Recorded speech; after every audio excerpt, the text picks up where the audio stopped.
Can you hear me? My mic has been giving me trouble.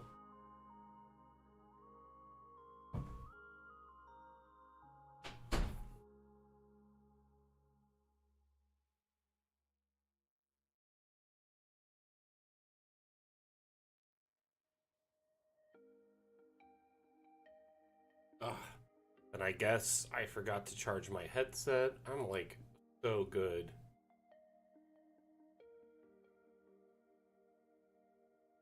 But my headset is dead. Just like I've got it manually plugged in, like hardwired. Feel like I'm in the late 80s, early 90s at the moment. Hey Chim, how you doing? Welcome back.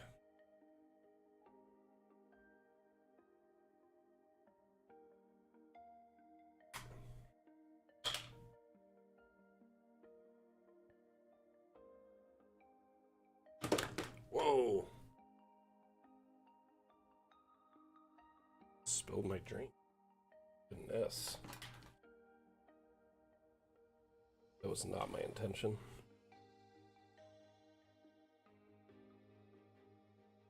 All right, let's switch over to the main screen. Hello, everyone. Welcome back. My name is Mac. I am the community manager for Dungeon Alchemist. Welcome to the Damn Stream. How's everyone doing today?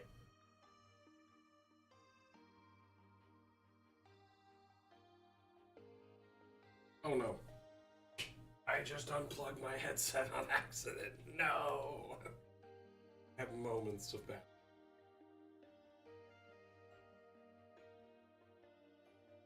Excited for tomorrow's session. I'm excited for you. You know, I celebrated Pi Day in a more unique way. So, like, I'm Hey, Sir Pengi, how you doing? Welcome, welcome.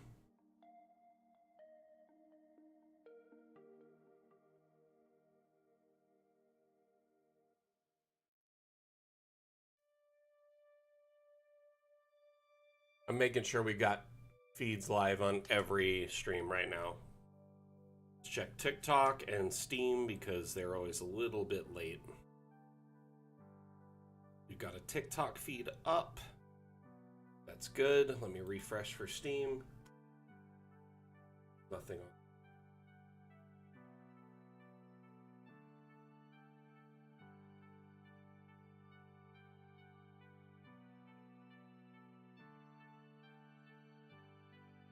Ah, here we are.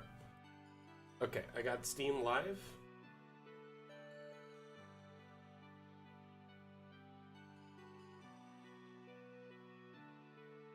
No video, though. That's weird. Fresh. Oh. Hey, Rev, how you doing?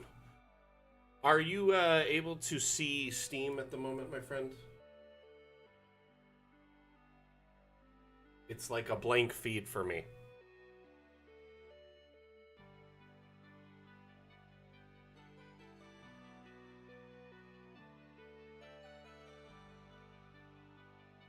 Looks good for you? Okay. Well, as long as it looks good for you, then I'm fine. For me, it's blank. I don't know what's going on. As long as you can see it, that makes me happy. Welcome Steam, welcome Twitch, welcome TikTok, Facebook, Twitter, YouTube.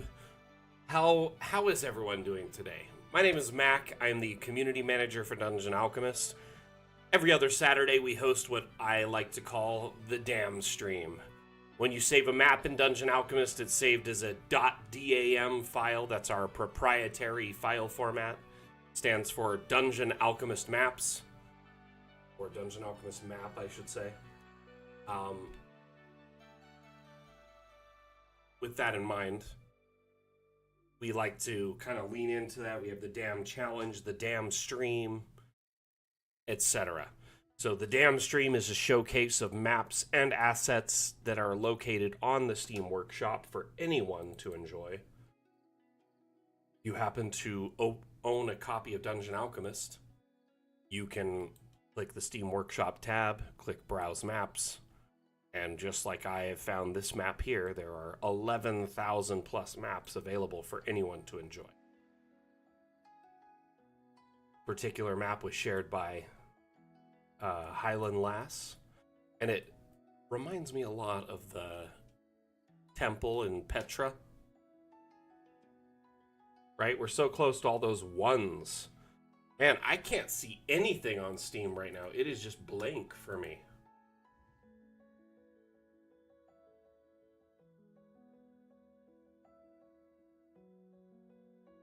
Like, the Steam is live, but it's a blank video feed for me. That is so unsettling. All right. Moving on.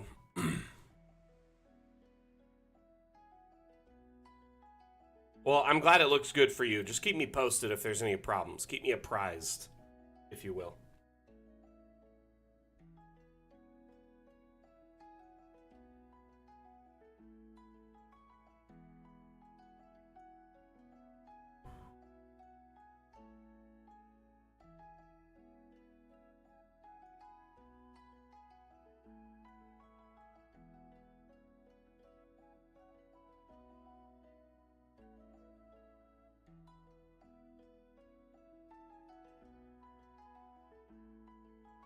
All right, just got a message that I just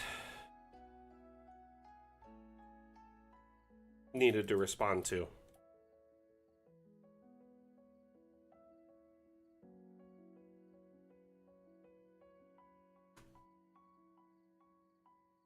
Okay.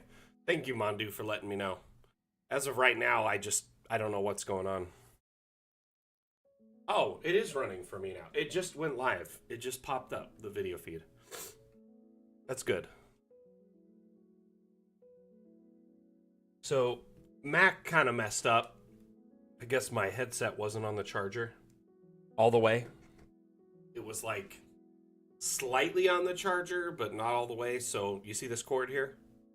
That's it charging. Luckily, it allows me to use it while it's charging. I have a deck, like a base that I stand it on and it charges, but I guess I set it on it like at a weird angle. I am tethered. I'm hardwired to the grid.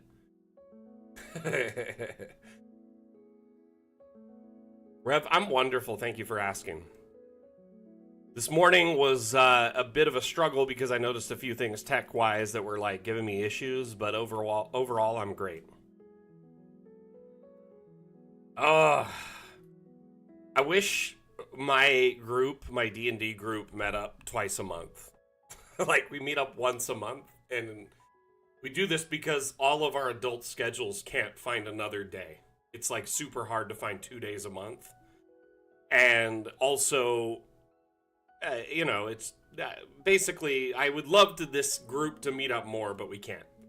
Hey, Mosey. Hey, I owe you an apology. Last night, I was not feeling well, so I didn't end up streaming. But I will get in a couple bonus streams throughout the next few days. And there will be a late night stream for sure. I am here today. That's all that matters, right? This map is incredibly special. Highland Lass has made this map twice. This is the remaster of it, but it's essentially the Jordan temple, the Petra temple in Jordan. I don't know if you have all seen the pictures or have watched Indiana Jones, the third movie with Sean Connery when they look for the Holy Grail.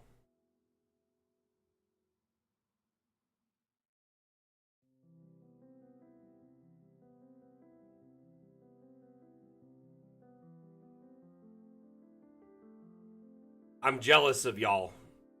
I'm hoping we can up it to 2 times a month. Just because, it is pretty fun when we get together. We have a lot of fun, you know?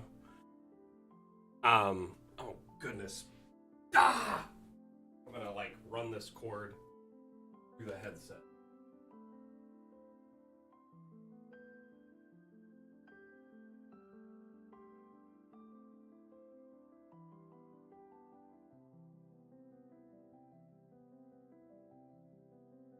That's going to look weird, but it'll work. It won't come unplugged. Thank you and sorry.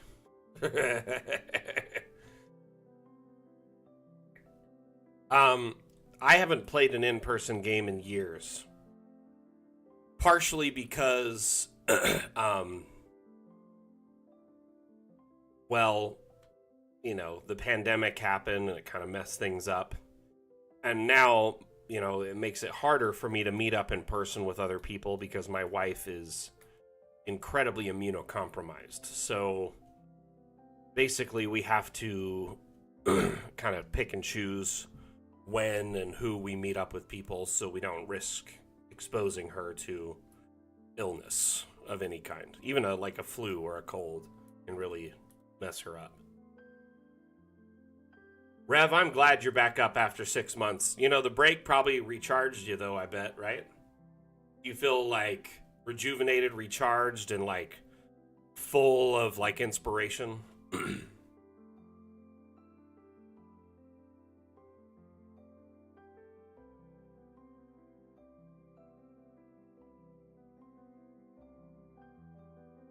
Why does everyone hate dice where you live, Mondu? That's sad.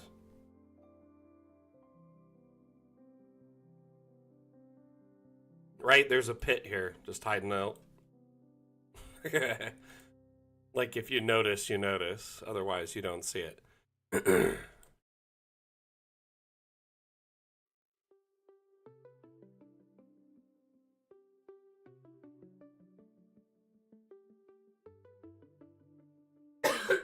Excuse me. Cough came out of nowhere.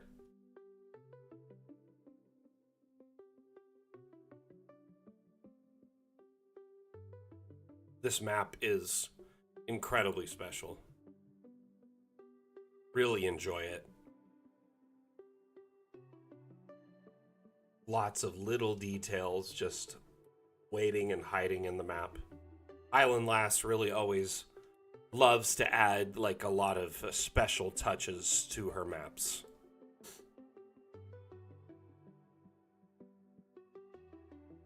Have any of you shared a map in the last week or so that you would like to showcase on the stream? I would love to see what you got. If you shared anything recently on the workshop.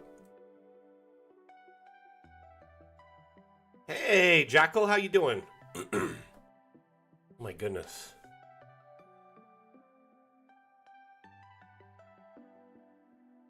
Throat is a little bit rough this morning.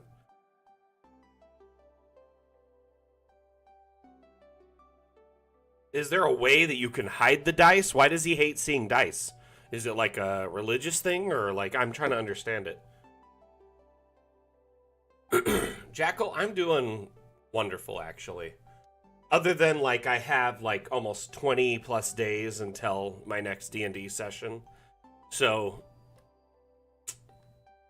you know, I'm okay, I guess.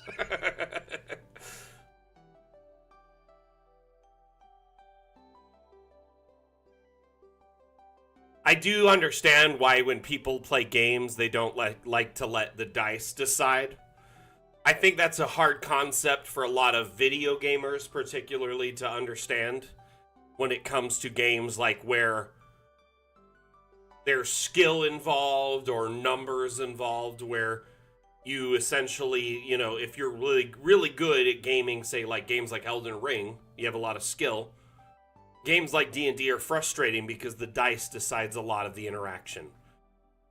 Or if you're good at grinding games where you build up your gear, D&D can also be frustrating because, again, you could have really good gear, but the dice decide for you.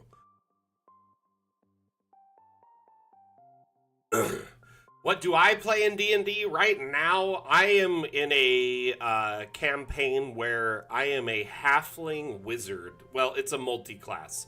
Halfling artificer wizard. I started as artificer very strategically. I did that so I could grab the saving throws that are Constitution and Intelligence. And I also have like a nice prepared list and armor proficiencies, weapon proficiencies, a whole bunch of stuff all at once. And then after that first level, I dumped into wizard. I'm a divination wizard. Size and Forever DM. You know, I have DM'd a bit. I've played a bit. I prefer being on the player end, personally. I enjoy DMing. Don't get me wrong. You DMs out there, you Forever DMs, I am so grateful to you and what you do. Because we wouldn't like have this thriving community of tabletop gaming if there wasn't GMs and DMs prepping these games, you know?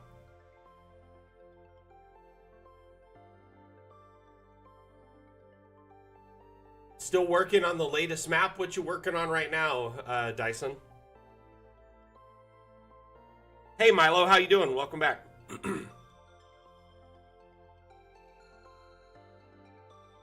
Is it afternoon for you? I guess it's just barely afternoon for me. It's just 12:17 p.m. It's just like past the hour.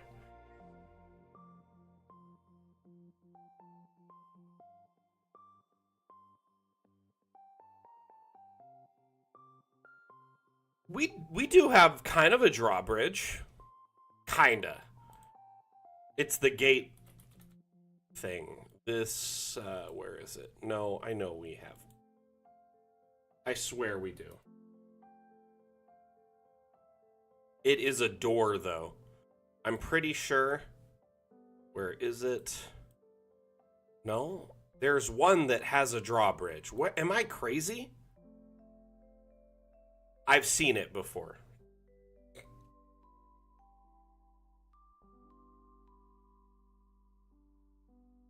No, I know what you mean though. There is, I swear there's one that's kind of like there's like a bridge that opens up from it. Where is that? I know it's in here. Maybe not that. The portcullis. Is it, am I missing it? Is it this one? If you put this down, does it actually make it work?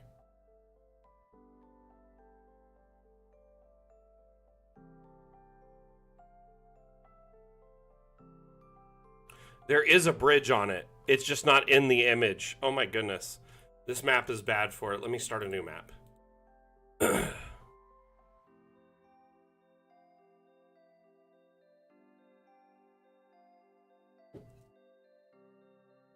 Okay, I'm gonna just draw a small building. Nothing fancy. Let's grab this door here. Portcullis, different than drawbridge, right? There is a bridge there. It's just hidden under the ground. Let's lower the terrain here so we can see it.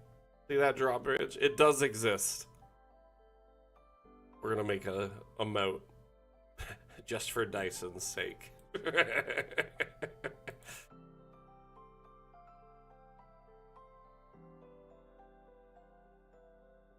It's just not in the image. It's silly. Like, oh, there it is. It's on the back side when it rotates around. It's in the doors right here. This is it. It just is drawbridge under doors. Double. There she blows.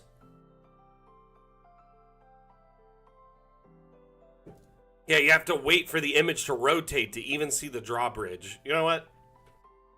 I'm gonna bring that up with Wim.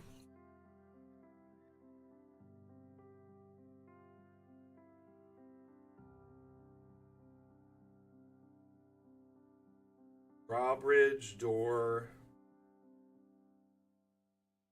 preview is backward. Backwards.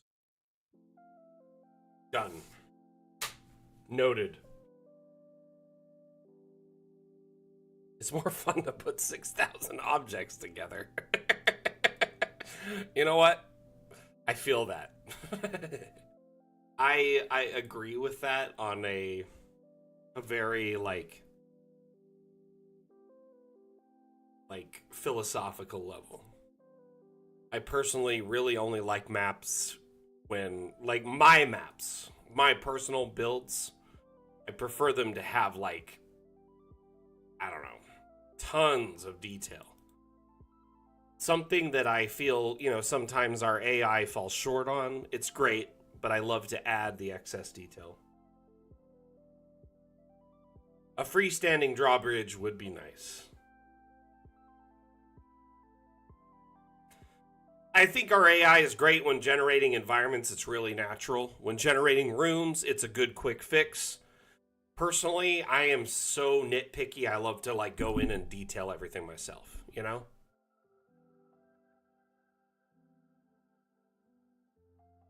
That's why my maps take, tons of hours and personal attention. Like this is what my maps end up looking like, though, because they have lots of neat details.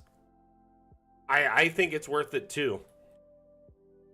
Several levels. I mean, your players will definitely enjoy this experience, but also you, as a DM, GM, map maker, I'm sure it's very cathartic and like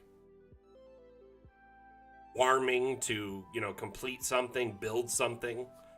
You had this idea and you brought it to life from your mind's eye to your campaign, and I think that's a very powerful thing. This day and age, especially, like, we don't get to like complete or finalize or fix or like do much of anything. Most everything we own is designed to break. Like it's not designed to be fixed, or like there's not like much out there that you can, build with your own two hands. Oh, the walking stones did take forever. I feel like I'm not even done, but they're quite good. Lots of personal detail with. This is the map I'm making on Mapmaker Monday, by the way. Every Monday I work on this on stream and take community feedback on how it should be built. So like suggestions and ideas, and then I implement them. This is a massive cemetery complex. It's 82 by 82. Big map. Lots of graves already, but I plan to add this whole dead section here. Be full of graves when we're done. A lot of the details in this have been done by hand. Hey, at least you get to see the update and see what's going on with it. Lots of changes, We've got these new gardens here. So this is the caretaker's cottage, is what I call it. So this whole little property in the corner is the caretaker. The caretaker who manages all these graves, cleans them up, manages all the hedges, all the plants, etc. Probably helps dig the graves. Oh no, I only lost about 10 minutes of work that day. It wasn't a big chunk. Though that would be just depressing, wouldn't it? Are you talking about these right here, Ramblin'? Ramblin' Hans. Ramblin' Hands? Is it Hans or the like these? Oh, these little guys here?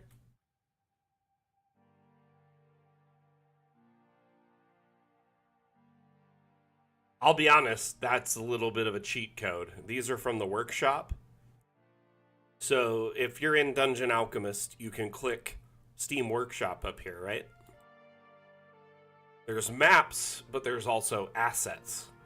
So Dungeon Alchemist has like 6,500 stock assets, but our community has uploaded over 8,600 assets to supplement your builds. So Path, I believe, is what I found these under. My man Asmodeus, who is going to be out of town for the next few days, added these stone paths, the yellow brick roads, some wooden paths. Very prolific creator in our community, but these stone pavers, I kind of just downloaded them and used them to my advantage to whittle around this paver pathway. It's kind of scuffed, I'm not gonna lie, at some points. Like, these little corners here are a little rough. But the garden here looks so beautiful. This is the, cathedral chapel where they host the funerals for this massive cemetery complex. Yeah, be sure to download them. They're very awesome. These paths here, little trick though, these are actually stock assets. If you disable collisions in the object menu, that right there, you can raise objects up and down. So that's a pillar, a column that I just sunk into the ground to make like a little pathway. It's kind of a cheap hack, but it works really good.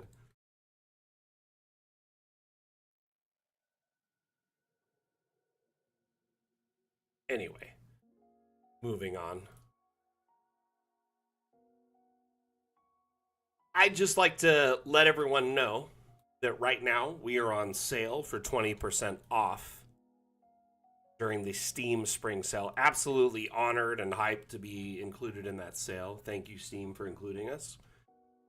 For anyone watching on Steam, just to let you know, Dungeon Alchemist is a one-time fee for a lifetime license that includes all past updates and future updates. We have a big roadmap kind of planned out, and 5 major updates remain on it. Those are stretch goals that we accumulated from our Kickstarter campaign. Dungeon Alchemist was originally, conceptualized as a Kickstarter that did amazingly well, and then we brought it to early access, and so you can, purchase Dungeon Alchemist in early access. But what that gets you is, like I said, all past updates and future updates, plus access to the Steam Workshop repository of maps and assets.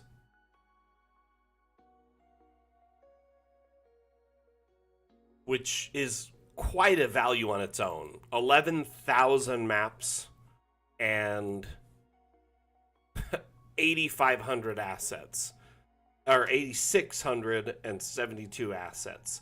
These assets vary from sci-fi, cyberpunk, normal, like the fantasy aesthetic that you're used to. There's plenty of different things to expand your library and give you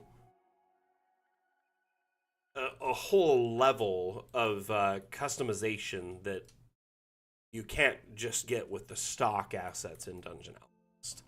So, for instance, like these bees, these are from the workshop.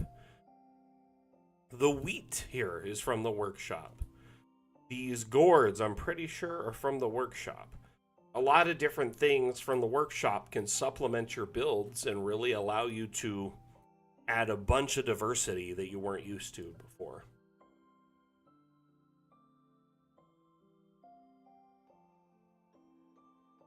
Wow, Rev, that's really cool. That is awesome. I'm proud of you, bro. Here, fist bump. Give me some knuckles, my man. So, let me read what Rev said to the whole community across every platform. Thanks to Dam Challenges. Dam Challenges are our bi-weekly map-making contest we host here on stream, so every other Saturday. We host a map-making contest where we pick a theme, and our community is encouraged to make a map using that theme as inspiration. You can kind of see this way. It says, the Dam Challenge theme is paradise. That's our current theme. Use that as inspiration, make a map of any shape or size, submit it to our Discord in the Dam Challenge channel. Make sure you follow the rules pinned at the top of the channel, because you must follow those to qualify.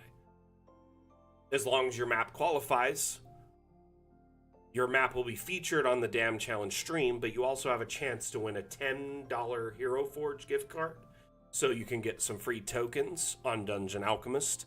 Additionally, your map is featured in our weekly newsletter, giving you a lot of eyes on your map, on your creation, and a lot of people tend to download it as a result.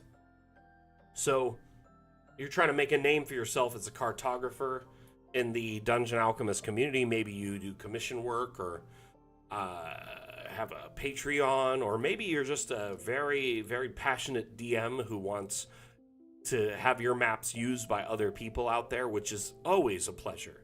I'll tell you firsthand, one of my maps, I saw it being used in a stream on Twitch, and I was like, whoa, that's so cool. I felt like a celebrity. Anyway, it's very, very fun. Now, moving on from the Dam Challenge, and thanks to the Dam Challenge and a few commissions, I've almost had my friend and DM convinced to start actually writing out one-shots and campaigns that I'll make maps for in public. You should have him drop into the streams and hang out. Feel the vibe. That Dungeon Alchemist vibe, you know what I mean? But I hope you convince him, because that would be very cool. Remember, if you do something like that, it'll be an uphill battle. Actually, let's call it a downhill battle, because it's like a snowball. When you start creating content, whether you're a streamer, a YouTuber, an artist, a map maker, and you're doing a Patreon, anything like that, it starts as this tiny little snowball at the top of the hill, right? And you drop that snowball, and it starts rolling and building and building, and then before you know it, it becomes a huge avalanche. But the key is consistency. Keep making maps, keep sharing maps, post them to many different platforms, not just one, because one platform means your eggs are all in one basket. Take it from a person who is streaming and partnered streamer on a platform with 15,000 plus followers, hundreds of viewers watching me every day, tons of subs, and then Microsoft decided to pull the plug on the platform. It was done. So, in my personal experience, it's a good idea to spread yourself out there as a content creator, be on as many social networks, as many stream platforms, as many, sharing platforms as you can. Give yourself the best chance of success. It's kind of like throwing spaghetti at the wall and waiting for something that sticks. You know what I mean? You'll keep doing this and get consistently, publishing maps every week, or an adventure every month, or, something of that nature. And then eventually you'll grab some traction.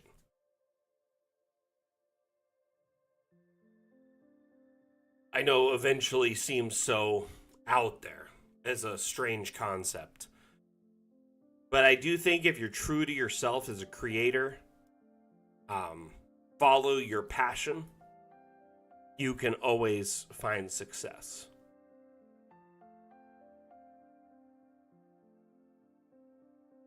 Let's look at some other maps from the workshop, shall we?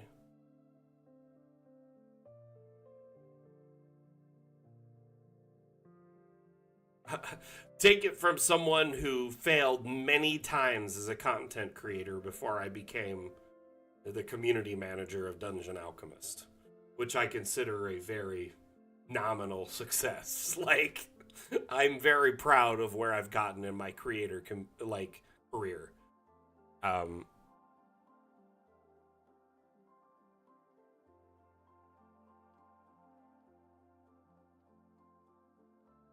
Oh man, this map it's powerful. It is impressive. Take a top-down look at it, shall we? So there's like a railway going over some of the homes. There's a shopping main street district, like offshoot, homes and like living areas, and of course, a cathedral.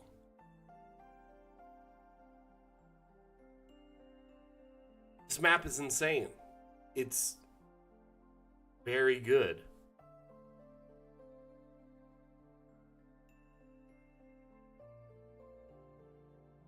Quick question for all the DMs, GMs out there. Have you hosted a session in the last week? And if you did, tell me about it. What happened? Did your players do anything silly? Did they have any random shenanigans? Did they impress you with their cleverness? Let's hear about it.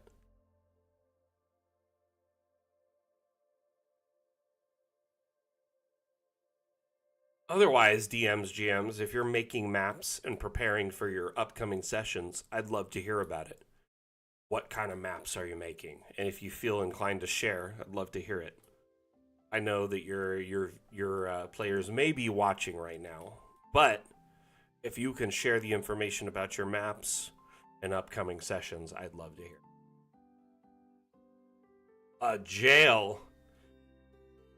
So your player's been arrested, Mondu?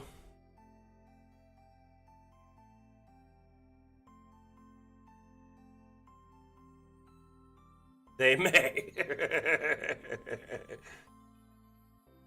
That is hilarious.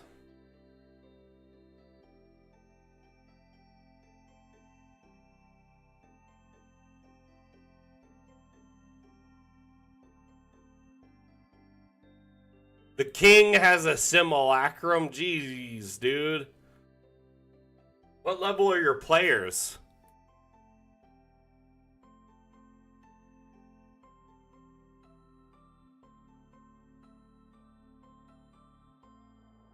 I need to hear this. They're a long rest away from 8, and you're setting them up against simulacrums? You're evil.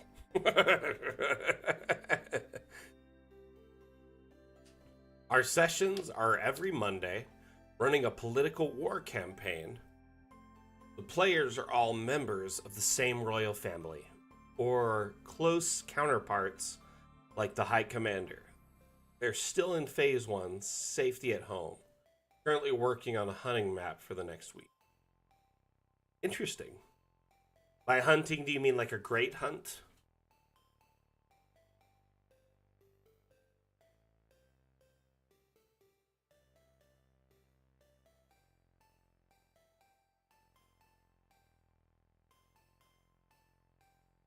All I'm saying is, if the king has simulacrums already, he's casting what? Level 8 spells? So he's gotta be a much higher CR than the party is currently. A long rest away from 8.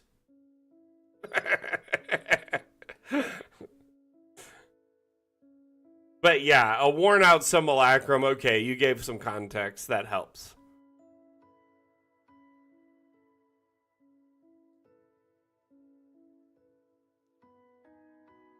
Oh, excuse me. So, I don't know why I'm yawning today. I've actually slept like a baby the last 2 days. There's been no traffic on my street. They stopped diverting the construction traffic down my street. It's been so nice. Like the last 2 nights, I have not heard anything outside my house. It's been so amazing.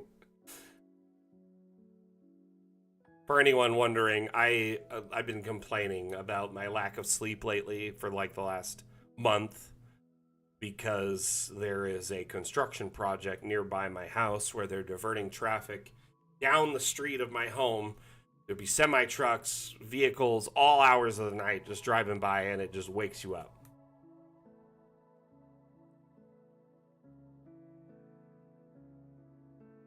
Yeah, they all chose stags to ride. All stags have different personalities and bonuses and drawbacks.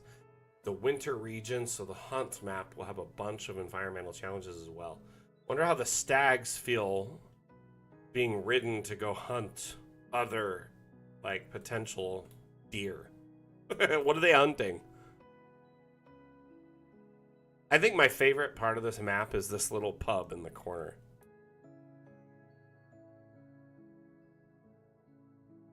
Just grab a drink and enjoy your evening in this quaint little town. A pocket pub, right? That needs to be a magic item, a homebrew.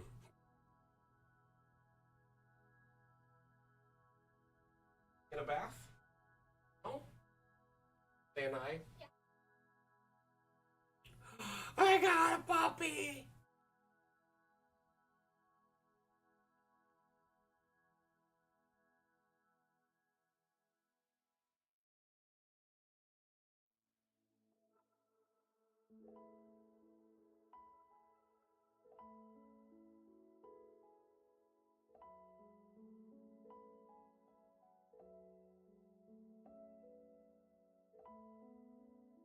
Yeah, I don't know if you can tell he's bent up in like a bagel-like shape at the moment. Uh, the Shorn. What's that even mean? Hey, Brevin Darkstill, thank you for the follow, and Aleska Jerkazak, thank you for the like over on Facebook. Much appreciated. Javed, the Shorn.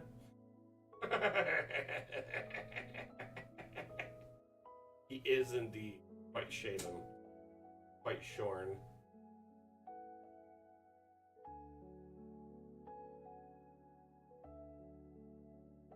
Who's a snowball boy? Say hi to everyone really quick. They know you're alive. Liveness check.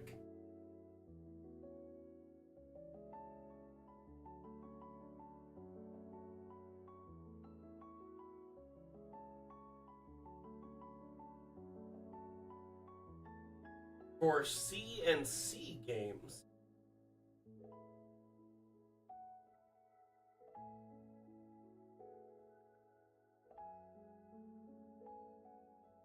Yeah, welcome to the stream, first off, Brevin. My name is Mac. I'm the community manager for Dungeon Alchemist.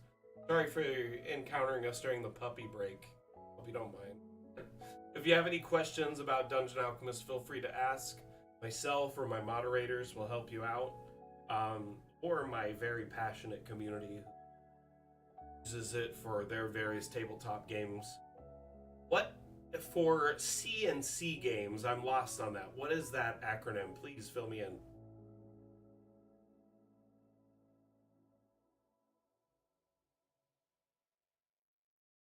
Command and Conquer, Castles and Crusades. Interesting. Yeah, I immediately thought Command and Conquer, and I was like, wait, there's a tabletop version of Command and Conquer?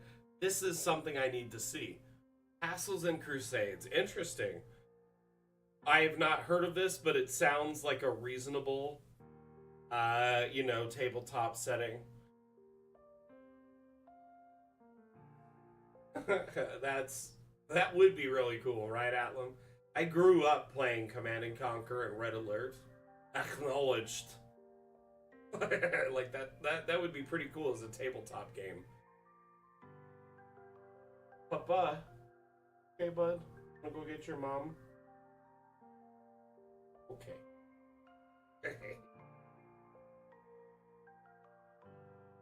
That's really cool to know. I didn't know that. I love learning stuff like this. Thank you for teaching me something, Brevin. Much appreciated. Here, I'm gonna set this dog down. He's gonna get a little freaked out, like a hot dog that got flung up in the air. Doesn't like being moved. Okay. Get your mom. Go get your mom. Bye, puppy.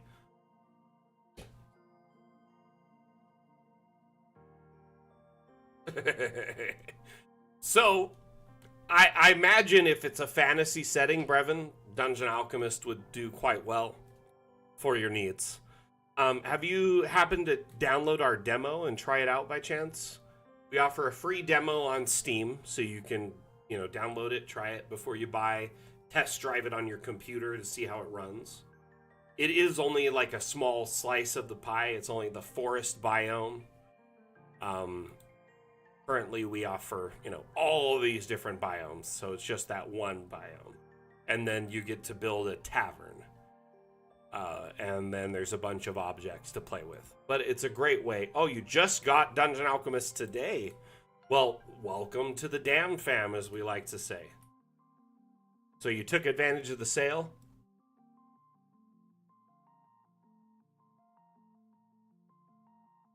Okay. Tabard Games? I gotta look these people up. So they recommended us highly? Good to know. I gotta check them out. Ripped Tabard Games. Interesting. I gotta Google that. So, when you save a map in Dungeon Alchemist, it's saved as a .dam file. That's our proprietary file format. So we have, we kind of lean into that. We have the Dam stream, Dam challenge, etc. So when you join our community as a map maker, you purchase Dungeon Alchemist, whatever, you become a part of the Dam Nation or the Dam Fam or the Damily. I let you choose. So, Brevin, would you rather be part of the Dam Nation, the Dam Fam, or the Damily?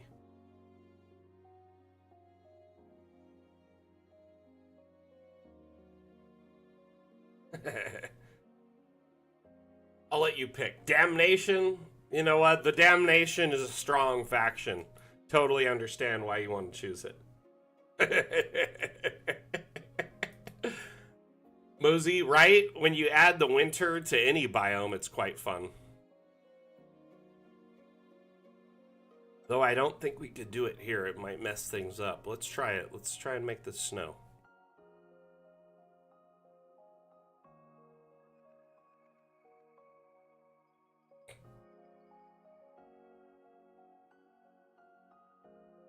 Nope. It did not work. Yeah, this map would not work because it was on a dark parchment to start with. So, how long have you been DMing, or is it GMing in that system there, Brevin? Let's hear about your campaign. Is there a snowy roof? It did work on one object. Why did it only hit this and that? Not everything. CK Castle Keeper. Love it. That's that's great. Absolutely love it. Gotta distinguish yourself, right?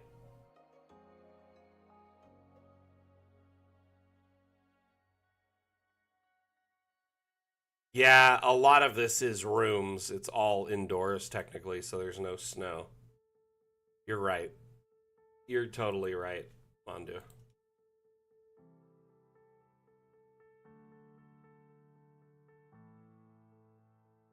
Oh my goodness.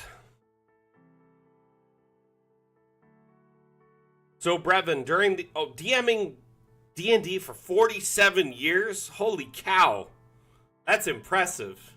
You've been DMing longer than I've been alive, so I tip my hat to you, sir. Thank you for carrying the torch for so long until this hobby became more mainstream and was like less stigmatized. I appreciate you so very, very much. To be honest with you, like, you know, obviously I couldn't have played before I was born. Heaven, you know, I made the mistake of being born in 1986. So, couldn't quite play until I was of a reasonable age and, uh, you know, knowledge. I remember playing my first game sometime in the 90s at my friend's house. His brother DM'd for us, and it was quite fun. But at the same time, my parents were very religious, right? So I'm sure you can imagine how that might have been. I actually couldn't tell them I was playing Dungeons and Dragons. So, like in the 80s and 90s, for anyone not aware watching right now, there is a craze called the Satanic Panic, where, you know, people who played D&D were actually quite stigmatized, um, and considered devil worshippers by uh, various religions and religious peoples.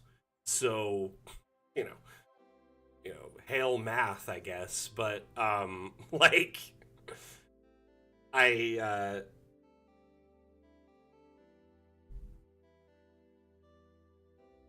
I honestly just look back at those times and think, man, it's kind of sad that all this time was lost, and um, you know, this game that essentially probably would have helped to, like, a lot of young kids, like, you know, learn math and also learn to be more social and uh, I don't know, just come out of their shell, it probably would have been a different, different world now.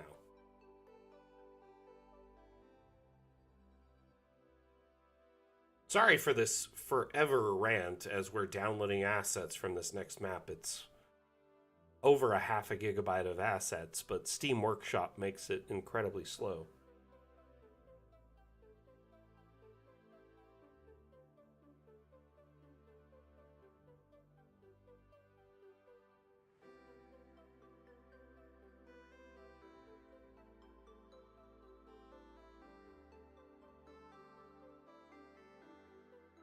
I don't know if you've seen like the most recent season of Stranger Things, but it's kind of set in like the 80s 90s kind of era, and there is that satanic panic kind of going on in the more recent season.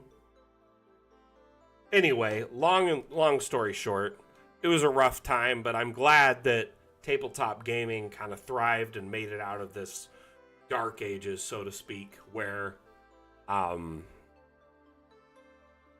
stigmatized and not allowed to thrive in certain areas and environments. So I'm very, very glad that it is what it is today, despite that. And there's been some rough and tumble modern era adaptations of all of this, and corporatization and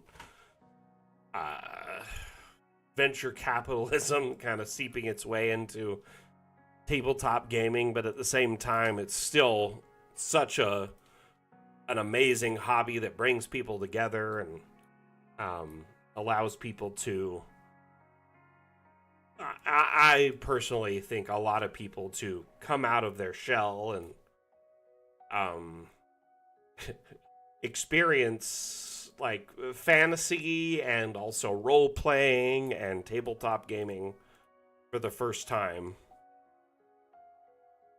Anyway, sorry about my rant there. This map is special. It's beautiful.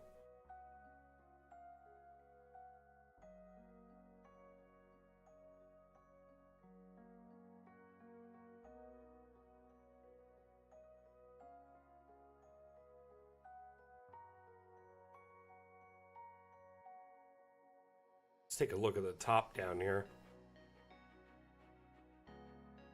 Blessed Griffin Inn and Hamlet Village. How would you all use this in your games?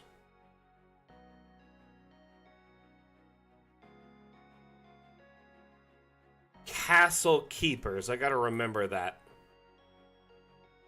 So I generally use, Game Masters because it covers a lot of different systems. And generally, Dungeon Masters accept that as an okay title.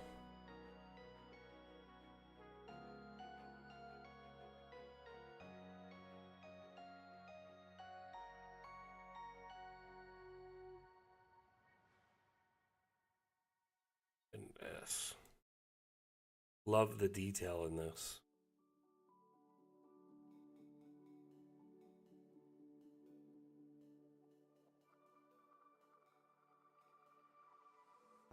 Mosey, that makes a lot of sense in this day and age. I say this a lot on stream, and I hope I don't sound like a hack. But like, there's an increasingly lacking amount of third spaces for our community, like everyone in general. By third spaces, I mean places where you can go for free and like interact with other people and hang out and socialize. And I personally love that our community comes together as a group, offers support for other DMs, GMs, castle keepers. Gonna add that term to the list, and supports each other in their game endeavors, but also has a space for people to come together to just chat and socialize and learn and grow as a community. It's crazy to me how like spaces like parks and libraries are becoming increasingly rare, where we're pushing into this online era where everything is perpetually online. You would think there'd be more like spots for people to coalesce as a whole, right? So I try to offer like a open and inviting environment in these streams in the hope that people come here and uh, enjoy it and try to, become part of this. I guess you would call it a collective of, map makers and passionate gamers, game masters, DMs, castle keepers, etc. It is,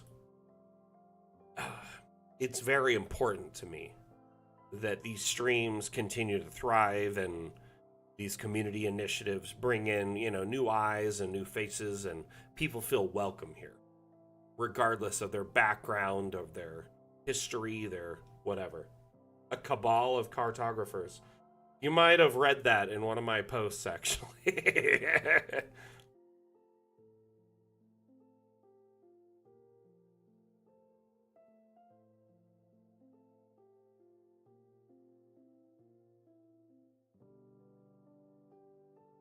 A gaggle of GMs, of game masters.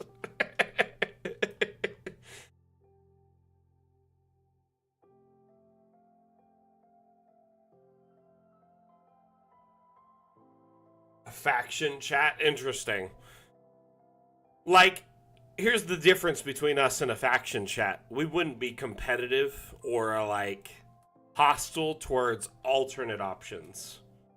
Like Dungeon Alchemist is system agnostic, right? It works with a variety of different fantasy systems, even future systems that are like sci-fi and cyberpunk work great with Dungeon Alchemist map making. And I often, people will be like, well, what do you think of this map making? Or what do you think of this map making tool? Or what do you think of this tool? Or Sigil? They're often more complementary than they are competition.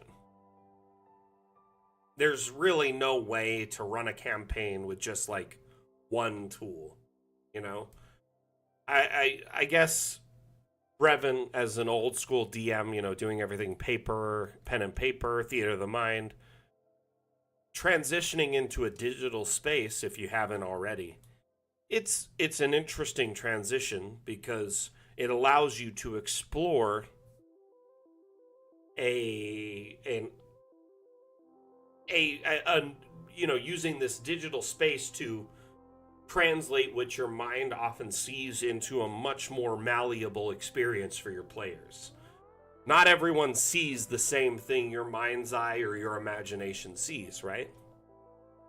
Giving them a visual aesthetic to attune their imagination to will allow them to fill out your campaign setting much more, vividly.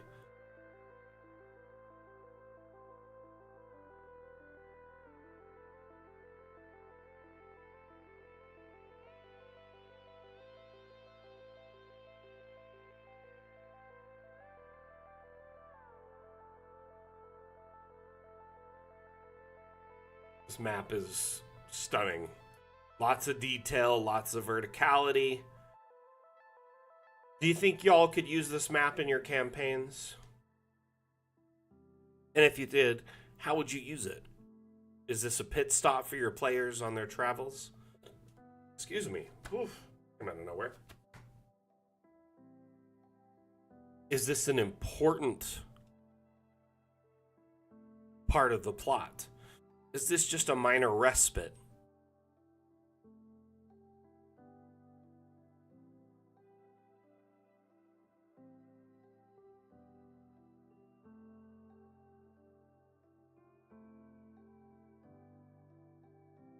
Brevin, it's funny you say that. My first token was a penny. on a piece of graph paper with like drawings on it. But like, I love that now in the modern age we can offer gamers of all types. Everybody perceives the environment in their own way. Some of them have a very perceptive mind's eye and they could just see what you're saying, what the words you're weaving is making this beautiful world in their mind. Others, sound helps. Some need to see it to believe it, right? Having a visual is so powerful as a storyteller. Whether it's this top-down simple map for a battle map, or you drive yourself into these cinematic modes and start getting these lovely, beautiful, scenic shots of environments just to use as, theater of the mind storytelling pieces.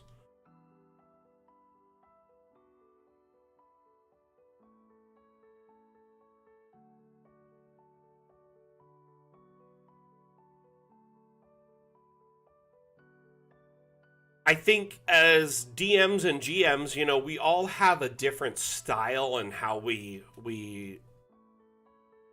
craft this world, weave this world for our players, right? But if you have a very powerful immersion tool at your disposal, it will definitely help your players adapt and like vibe and grow into this world. The cinematic camera is one of my favorite tools in Dungeon Alchemist. There's also another camera tool that's not to be underestimated, the first person camera. So you can drop a token anywhere on the map to add like life NPCs to your map so it doesn't feel just like an empty space. There's people living here. People running shops, people navigating the streets, but you can click on this icon here and go into first person. Minus that little green hue in the center, that's a mouse highlighter I have set up. Pretty much you can walk around and experience this environment in first person, which is not something to be underestimated. It's an incredibly powerful immersive experience for your players. NPC side quest for sure. Look at, they've got these barricades here. They maybe get attacked by bandits, or maybe there's like a werewolf problem or something, You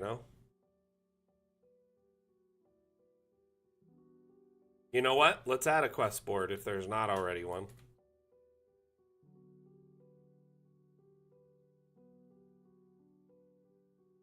Let's add a notice board.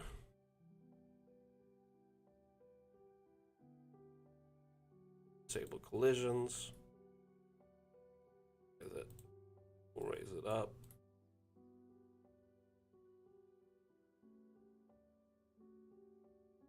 Tuck it in here like that.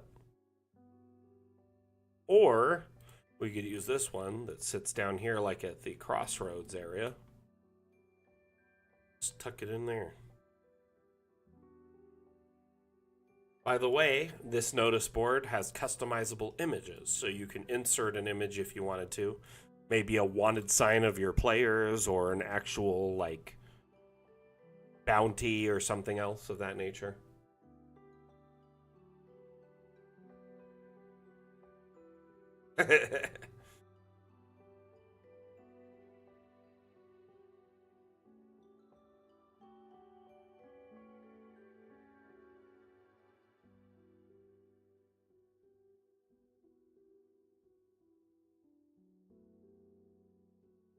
Little bit of graffiti on the message board. Let's take a look at it.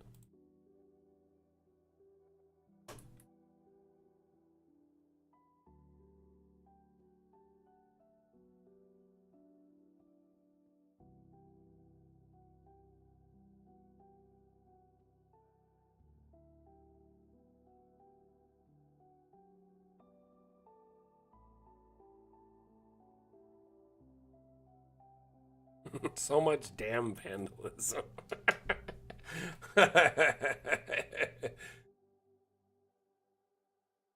This used to be a nice neighborhood until all those hooligans started drawing all their damn graffiti everywhere.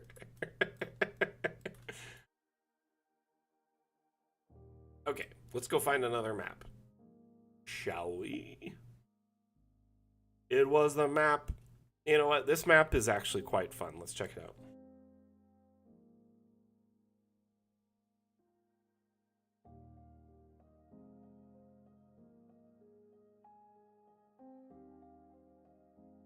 You named a flesh golem, damn it. That's funny.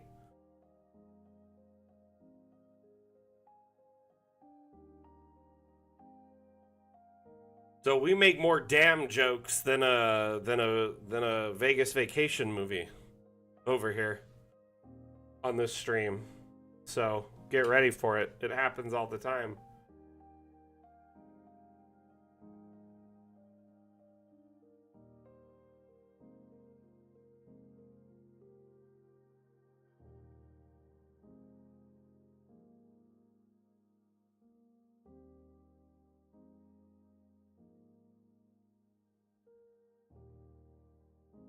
I love a map that's small but tall.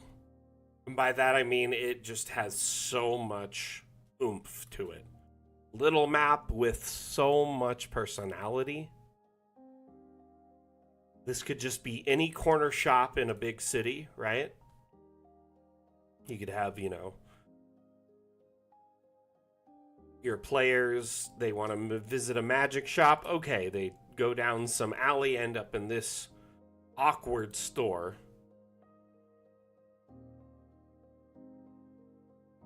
The layout is chef's kiss.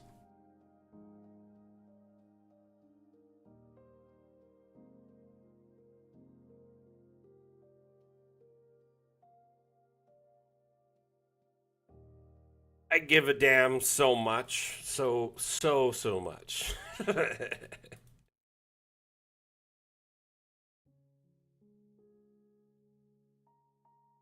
Shim, what you been up to lately? You making any cool new maps?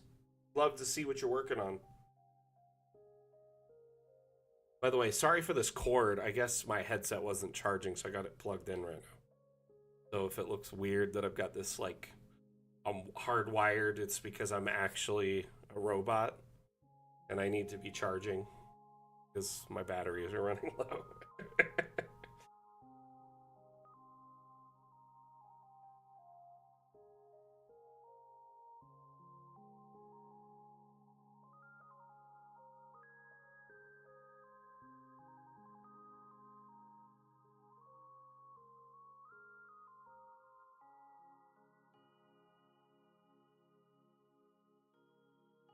Hey, no worries, Brevin. If you ever have any questions, drop back in. Let us know.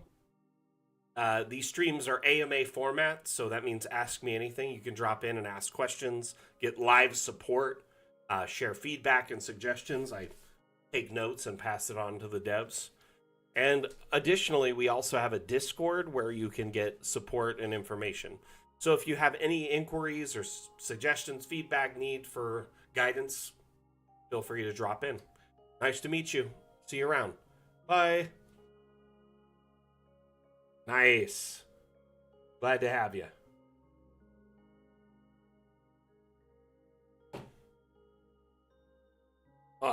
My drink ran out, and I think I need a refill. Need some liquid. Parched, if you will. I think I'm gonna run a quick ad break, and we'll do just a BRB. Sound good?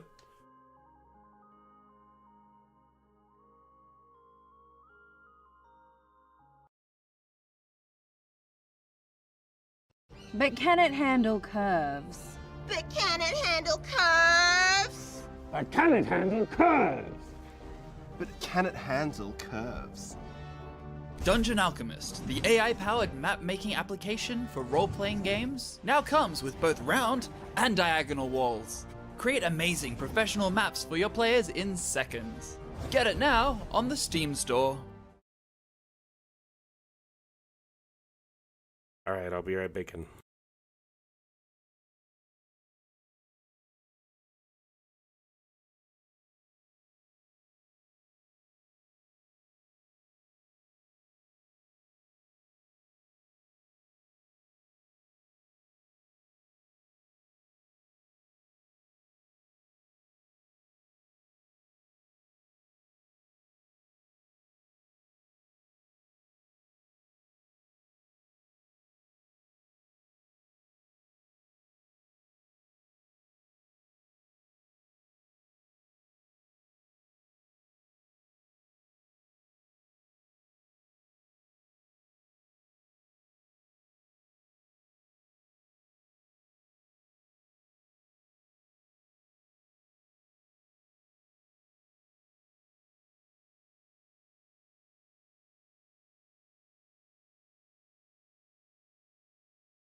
Hey, I'm back.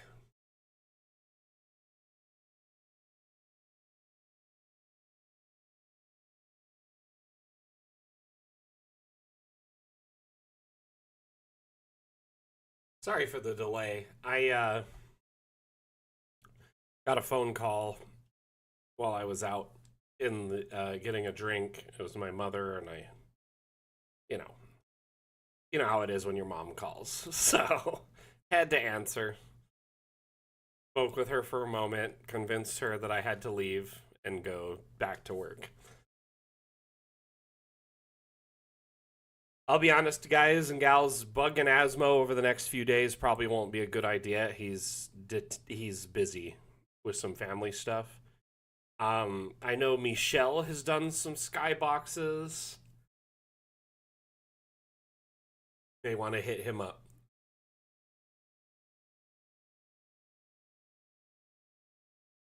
It's Damn It Michelle. Not 100% certain. If you create a question thread on our Discord forum about making a skybox, then I'm sure a few people will pop in and assist you. And if not, we can tag the appropriate people.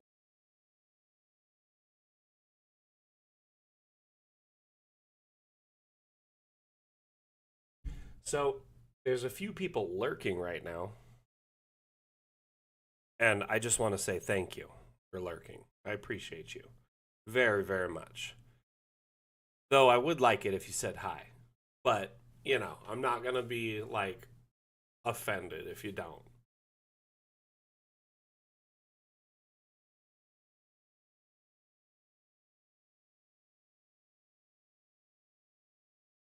Oh, no. I don't like to call out lurkers unless they're a dev or a particular mod or somebody that it's like, why aren't you saying hi?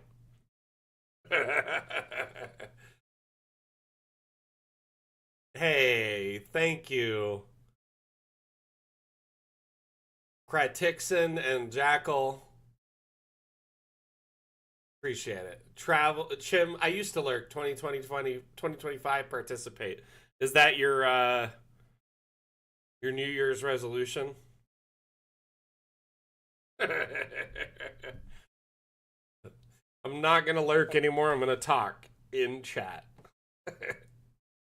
Love it. That's some goals, my friend. Man, the workshop is slow today. 28 megabytes. This is taking forever. Oh my gosh. I'm sorry. First off, viewers, that you have to wait through this. This is like watching paint dry.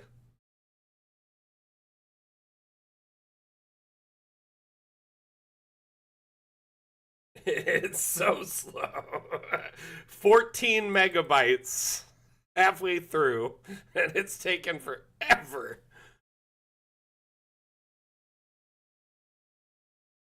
Goodness. Workshop, are you okay?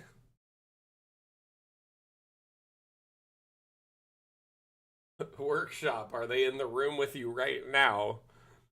Oh my gosh, it's downloading at 73 kilobits per second. I feel like I'm in the 90s right now. What is going on? 31 kilobits per second. Here, I'm gonna put this up so y'all can watch with me. Look at this. What is this?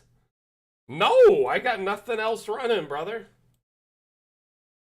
Why would I ever run anything else on this particular machine? It just finished that asset and it's jumped up. You see this? Steam. Come on. Come on, brah.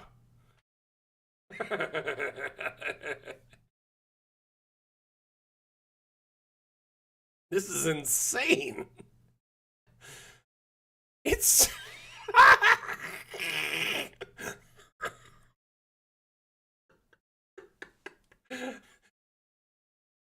Honestly, this reminds me of, trying to download a song on Napster when I was a kid. It'd be a 3 megabyte song. I'd start it downloading before I left for school, and when I come back, it was finished. Maybe, if I was lucky. LimeWire. What else was there? BearShare.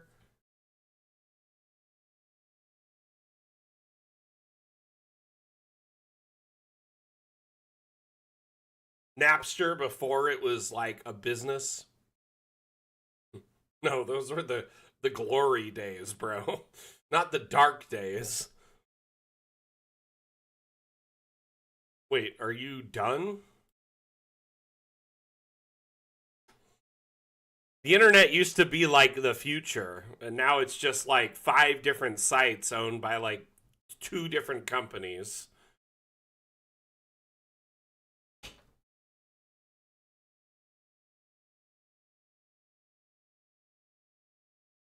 I think something about this map is broken or Steam is broken. Oh, wow, it finished. Look at it. Man, in the 90s, there was like thousands of websites, and now there's like 5. Google just directs you to like 5 to 10 different websites. Even like legitimate websites that sell things, it's so hard to find them.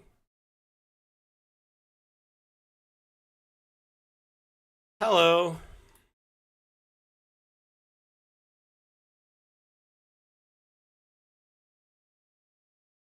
I learned all too well when I was on my hunt for season 7 of Venture Brothers that the internet is like not quite what it used to be. It's like a bunch of islands that are all strung to this one big mass. And like you're lucky if you notice the islands out there. Maybe, Rev. Why not?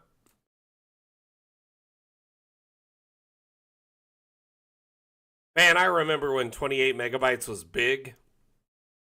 That'd be like you're downloading a music video or something. I remember like at night I'd put on a movie to download.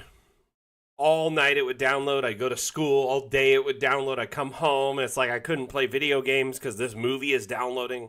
Because I want to watch The Mummy.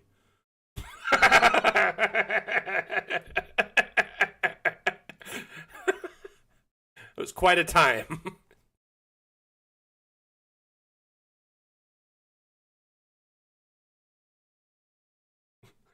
My first high-speed internet connection was so scuffed.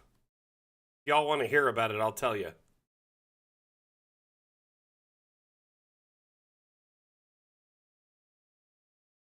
Brilliant little black hole, event horizon in this mine.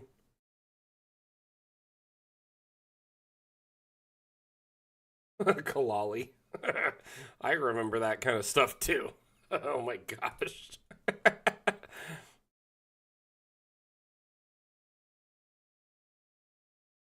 That is beautiful. Lovely. The, like, mine tracks going under and over one another. Oh my gosh, I love it. Crisscross tracks. So, my neighbor and I, good buddies. We're still friends. We still message on occasion. Like, I'll message him, we'll chit chat. He's actually like a really talented developer for Purple Mattress, surprisingly. He like develops all the like stuff for their website and purchasing and stuff. Anyway, he's really, really smart. But he and I grew up next door to each other. And I remember when our town got this first high-speed connection through, at the time it was called Charter Cable, which actually I think was a different company for that.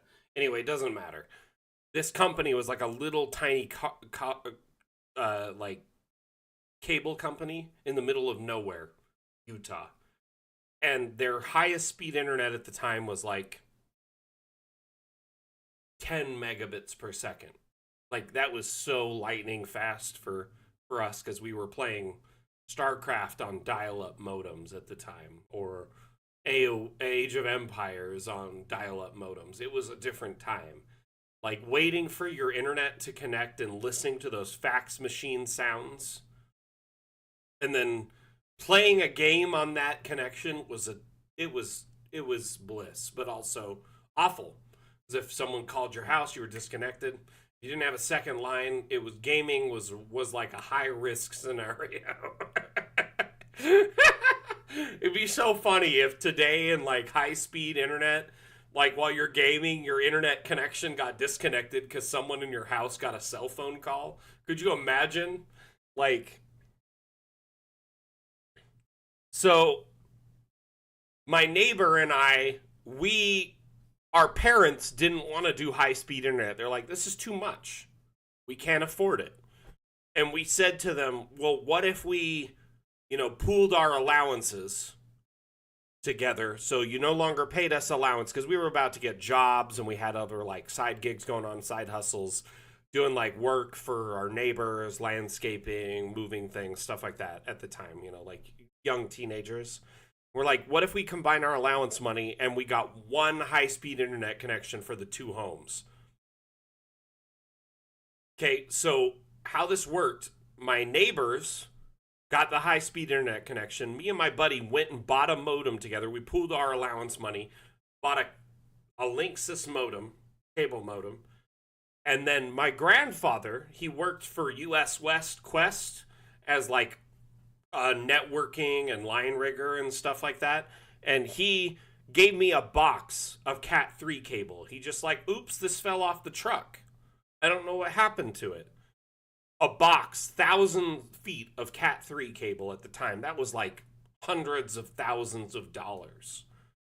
And we ended up we got like a crimper and like the little end pieces, and we like learned how to make our own networking cable. And we ran a network connection from my neighbor's house through their attic, through the vent on the side of their attic, over to our house, through our attic vent. It was like a cable draping over. It worked.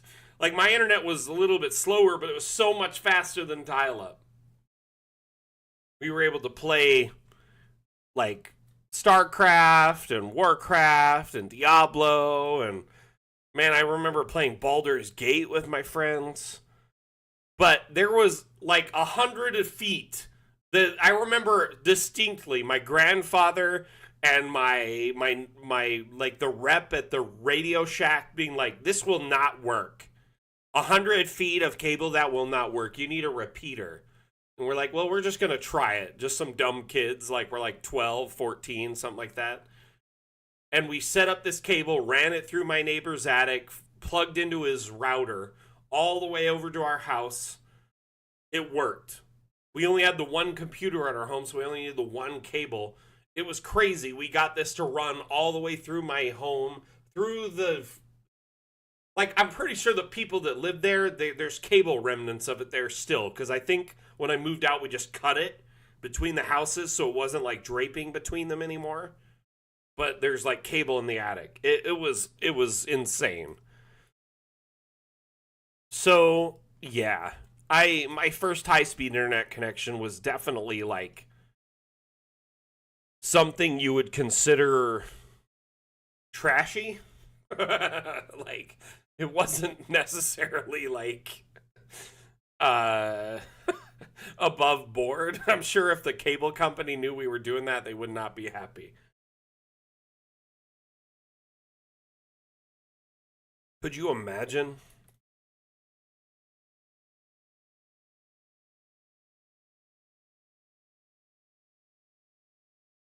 But I remember the first day we had it, we, like, loaded up StarCraft, and we just felt like gods. Because StarCraft was so fast on like a high-speed connection. The game was different.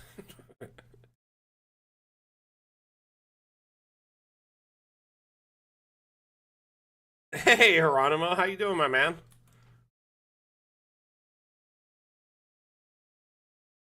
I love this storeroom. I am wonderful. We were talking about the history of my gaming, where like my first high-speed internet connection came into play. So, sorry if you just chimed in when we were talking about that.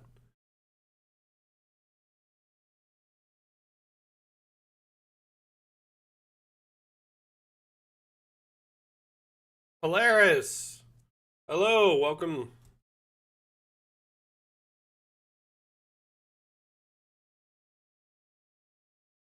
Oh, this map is awesome. Right? So this is like... It says... Gnome Dwarven Mine? So I'm assuming there's gnomes and dwarves working here. This seems like a storeroom, right? Here is, I guess, a hidden prison. Jeez. That's like doubly hidden. But these are like workers' quarters, right? You got beds. Oh, a latrine over here, plumbing. It's lovely that there's drapes instead of an actual door. So while you live close to these rooms, you can smell and hear all of what's going on over there. Just absolutely brilliant planning. It does have that traditional dungeon crawl vibes.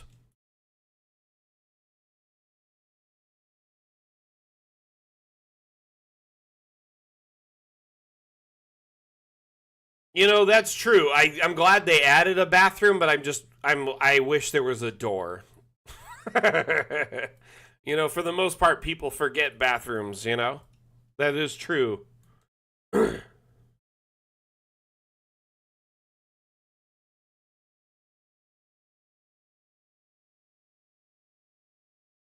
I'm sorry, what, Jackal? So if I were to make custom ponies for a certain nondescript pony RPG, would that be okay? I mean, you know what? You follow your journey, my friend. Jackal, whatever makes you happy and is something that you are enjoying in life, then go for it. I've got no problem with that whatsoever. You know, I like some weird stuff too, and interestingly, like, I don't know. Everybody's got their own like preference and like ideas of what they consider fun. Man, like, I think it would be super cool to run a D&D campaign that was partially Pokemon inspired. So every person in the party had a pet, you know, and you could capture pets and like train them, and I don't know. I think it'd be so cool to have all these different implements. So,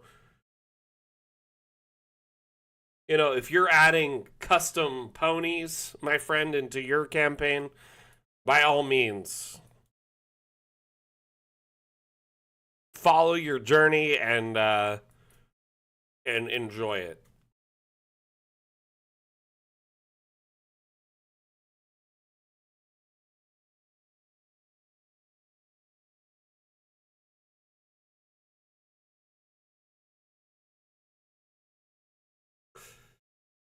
So, Geronimo, that's an interesting... I get what you're after, my man. Honestly, like, My Little Pony is like a timeless classic, and the fact that it's like survived several like remasters and revamps and has kept going, and like it's a testament to the brand and to the storytelling.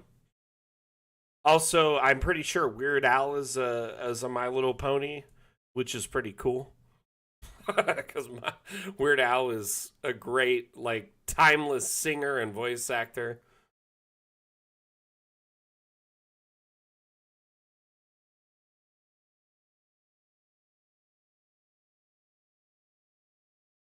Is that the name of his character, Grilled Cheese?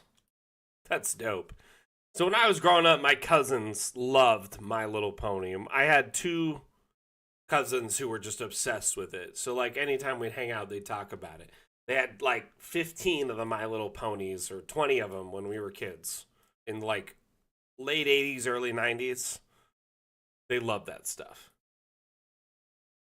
I got nothing against it.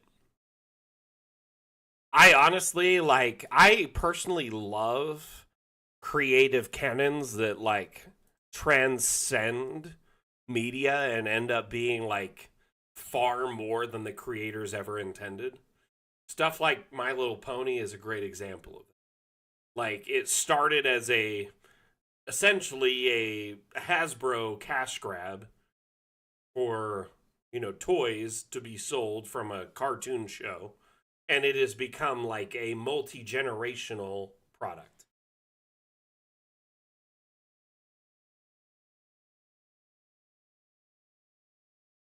You know what? That's a great question, Tyler. Let's make a quick map. Let's generate a new map, shall we? Tyler, are you still watching with us right now? Can you confirm in chat over on Steam? Tyler hates you. That's funny. I'm just going to call you Tyler for now. So, Tailspire is a very amazing tool. Tailspire is a very interesting tool because it's a 3D map maker and a virtual tabletop all in one.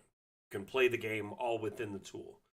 So, I will say right off the bat, Dungeon Alchemist is a little bit different in that regard.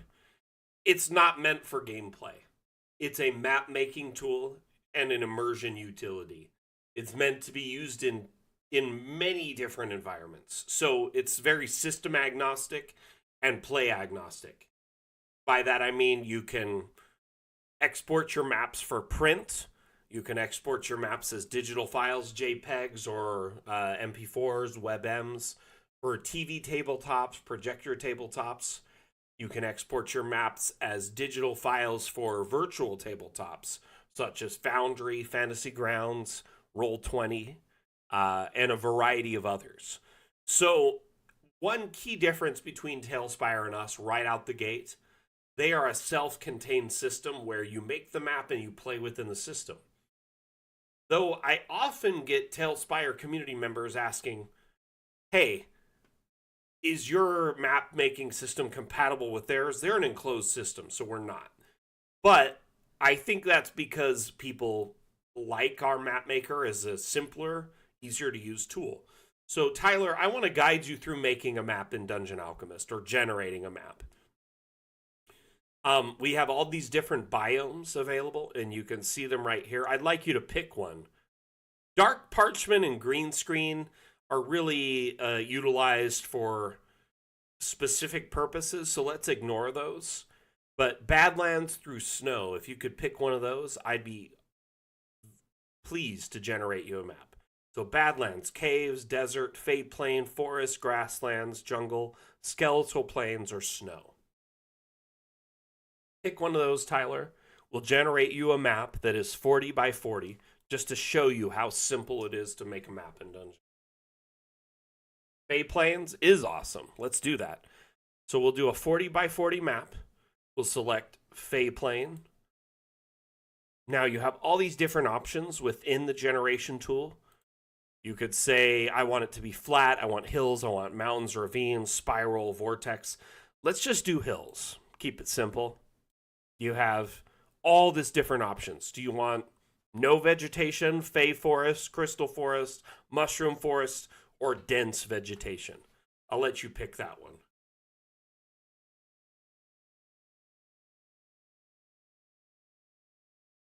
Hey, Mateus.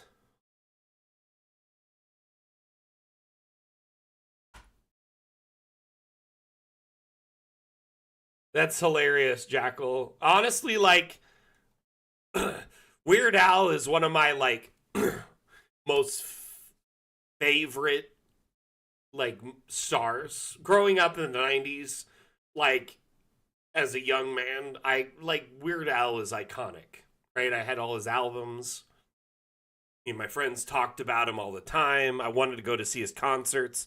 Such a wholesome dude. Never had any controversy in his life.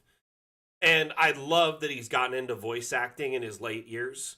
He's been in a bunch of different shows. It's fantastic.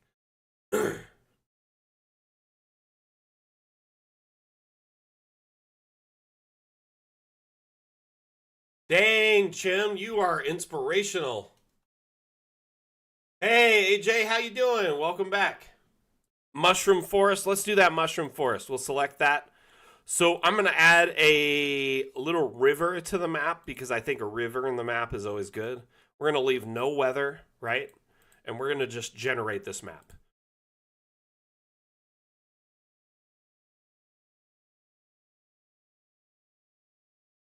You know what? That is robbery, right, Tyler?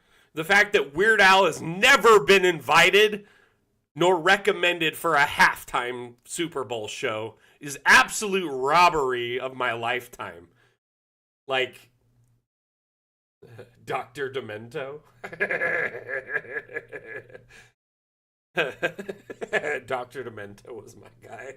Isn't that like, from a, what was that? That was from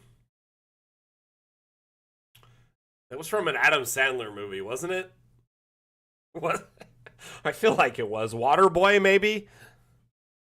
How you doing, Mike? Okay, so really quickly, Tyler, you see this 40 by 40 Feywild mushroom forest with a river that just generated? It took moments, right? Like moments. So Dungeon Alchemist has a custom procedural generation system that can map out entire environments in a couple of clicks. It's actually quite nice. Saves you tons of time. You know, so as a DM, GM, castle keeper, as we learned earlier today is another term. Session prep is a big part of what you do. You probably spend hours and hours a week making sure your players have a comfortable, fun environment to experience. And for a lot of DMs, GMs out there, finding maps is a big stress. It's a big cause of anxiety. Searching, you know, hundreds of websites, searching Reddit, going across all these different tools to find a map. When at the end of the day, you can generate maps in moments using our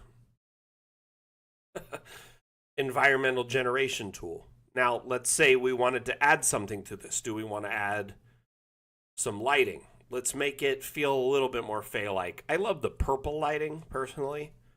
Kind of has that Twilight feel. This lake also not up to my styles. Or the river. Let's make it gold. Why not? So now we have this surreal Fey environment that we generated in moments. Didn't take much time at all. And if we wanted to, we can start adding buildings or objects to it. Tyler, what do you think of what you're seeing so far? Do you have any questions?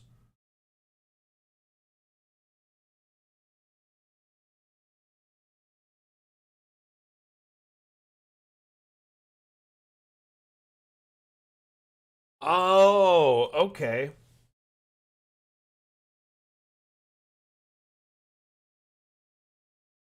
Dr. Demento. I got to look into that. That's something interesting. I love learning about like old pop culture.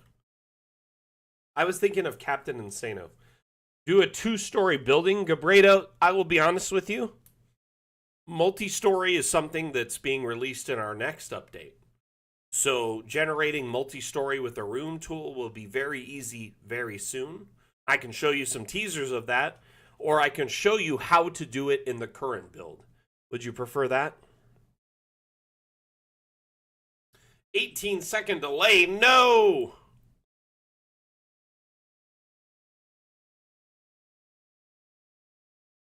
Okay, so multi-story, if you want to accomplish it in the current build, is done. Well, let me pull up a map and just show you. A little bit easier to show you than it is to explain it like a narrator.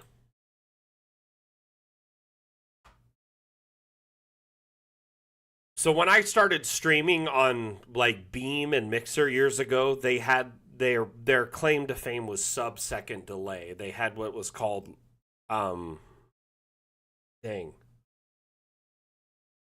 light speed or anyway. They would essentially allow you to interact with your viewers in like moments. The chat and the like feed was seamless. I was so used to that. It was so nice. Oh man, it was so good.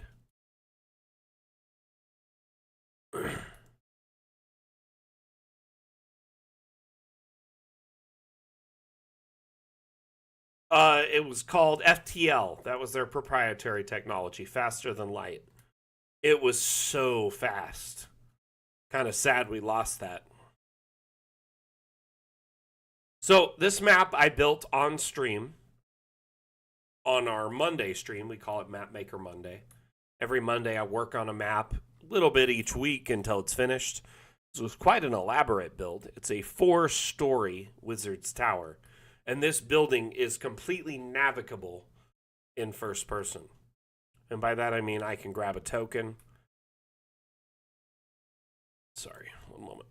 Get a right angle here. Drop it inside. Go inside the token and walk around this 4-story building. Now, to build this, several things worked in tandem to make this work. First and foremost, a lot of order of operations. And by that I mean, unless you follow steps according to specific order, things won't work.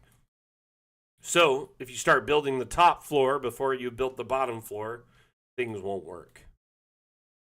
So, kind of think of it in that mentality.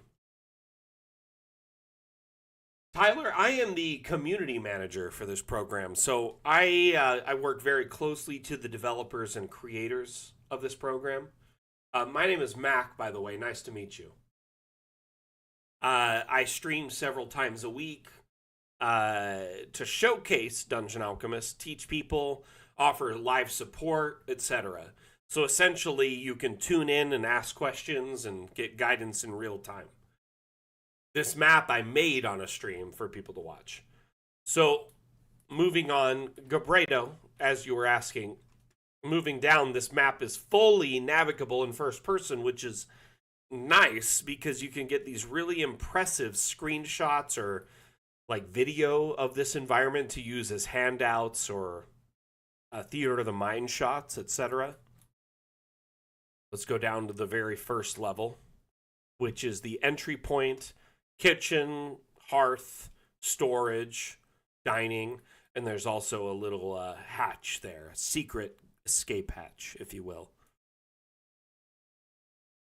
Over behind this rocks here, you have the tunnel, which is the escape hatch's exit point. But the thing that's critical about this map, and I know you're interested in, Gabredo. Tyler, I appreciate the kindness. Honestly, Dungeon Alchemist is a very versatile tool, and we allow our community to build maps in 3D and then export them in a top-down for their preference or play style of choice. Very system agnostic. Works with, D&D, Pathfinder, a number of other systems. But additionally to that, as a map-making tool, it's very streamlined, simple to use and dive into, but it also offers so much to grow into. That's the point of these streams, is to really show you what you can do in Dungeon Alchemist if you really want to. Yeah, and as Atlam, Atlam's one of our moderators. He's I know he seems very gung-ho, but he's actually trying to help. Download the demo, try it out. You can play in the forest biome, make yourself a tavern. It's so fun and simple to use, but at the same time, as you grow and get to use it, you can do so much more advanced stuff, like what we're showing here. So kind of back to this multiple story building here. It is several things working in tandem. One, in the object menu, there's this toggle here, the collision toggle. If you disable collisions, I'm just going to say this, when collisions are off, the fun is on, okay? You can do so much in Dungeon Alchemist. What I mean by that is objects that normally wouldn't be able to be by each other can merge together. This rock outcropping is just a bunch of rocks combined to make a very unique, new object within Dungeon Alchemist. Normally, if this was on, these would be arguing with each other, saying, you can't put that there. You see the red? It's saying, no, you can't do that.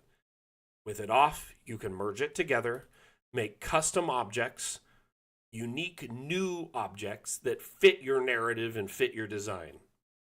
Now, putting that into perspective over here, this rooftop, another custom object, but it was actually imported through the asset importer, which is a very powerful tool in Dungeon Alchemist.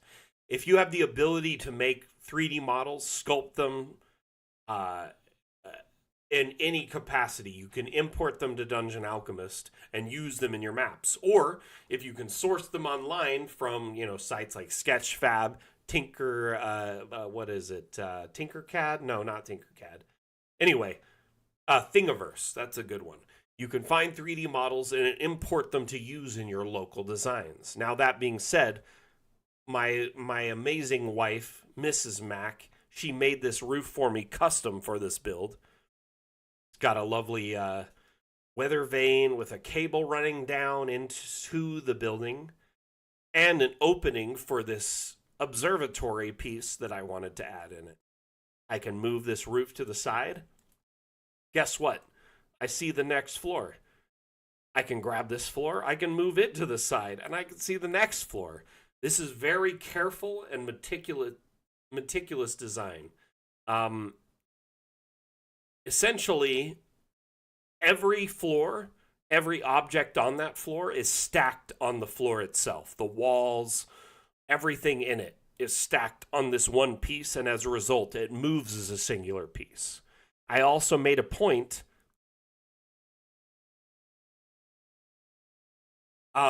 to make sure that I built every one of these floors on a snapping point. You notice how it's kind of like snapping into place?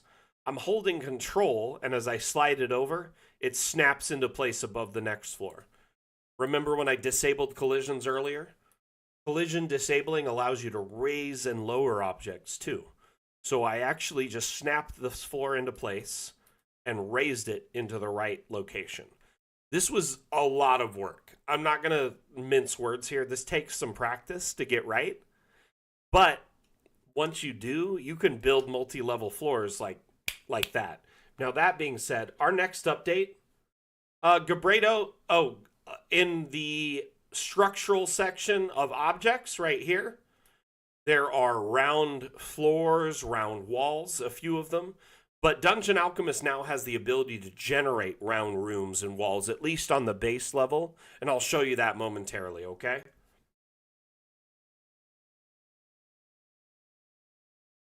Hey, Raven, how you doing?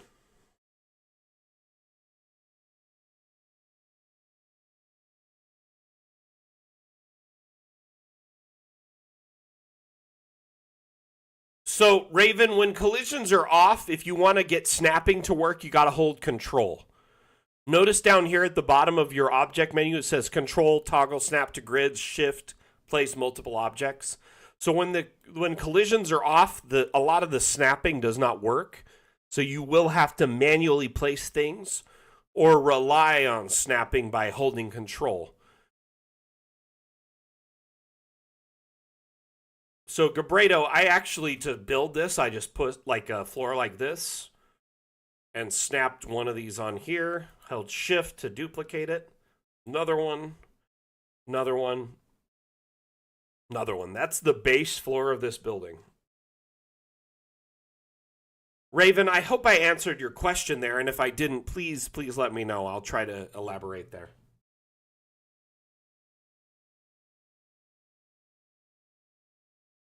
So these are object walls. These are technically considered freestanding walls.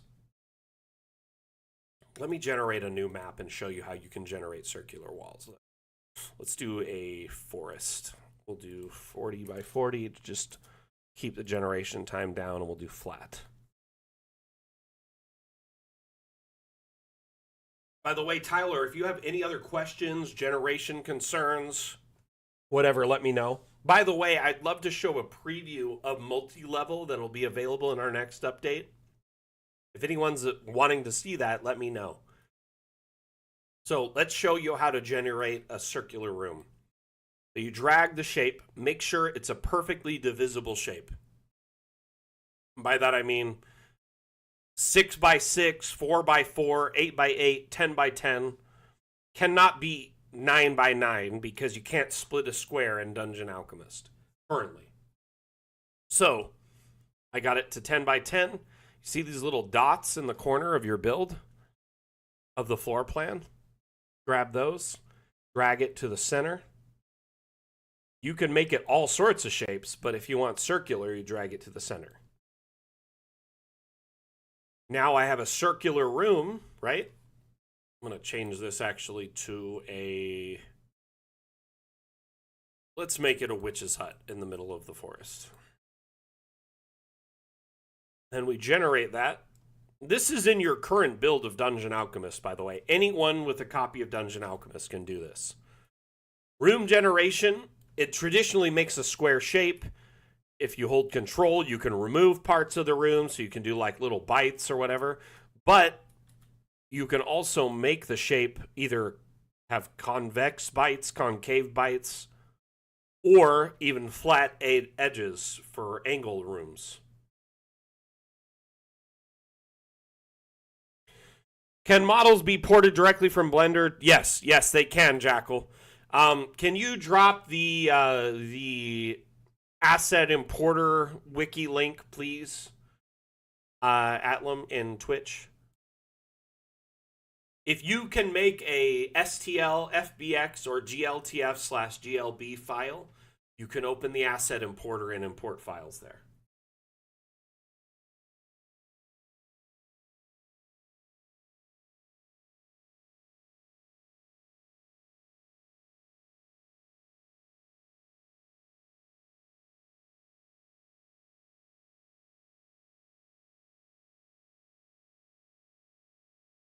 No shore near the water? I mean, at the end of the day, I could just grab the terrain tool and add a little bit of shoring if I want to.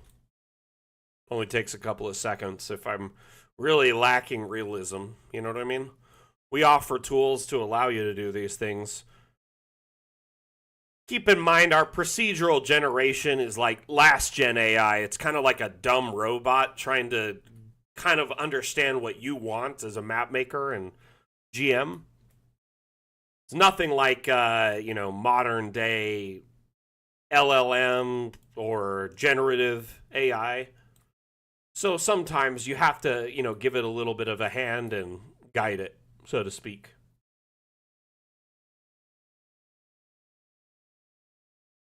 Only took me about 10-15 seconds. Looks a lot more real.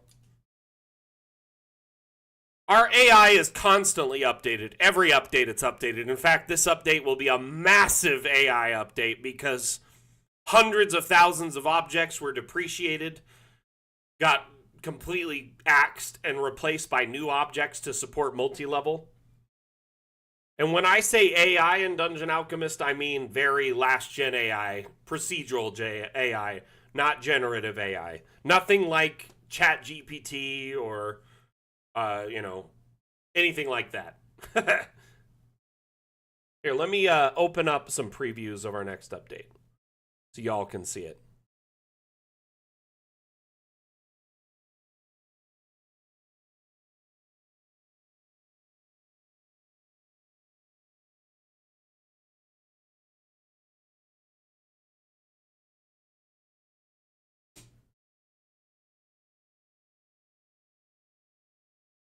Honestly, our AI is constantly getting improved and tweaked and fine-tuned. Keep in mind, we're a team of 10 people. There's 4 developers, a handful of artists, and myself on the community team. There's a legal, someone on legal, and an accountant. We're a very small team, indie team of developers that are making this product. So basically, Wim, one of our lead developers, he's going through and fine-tuning and reprogramming all the room AI to support this new update, which will have multi-level structures, which is going to change fundamentally how Dungeon Alchemist works from the ground up. Oh yeah, 10 people. And I'm one of those 10 people. I feel very honored to be part of this team. Absolutely love what they've accomplished.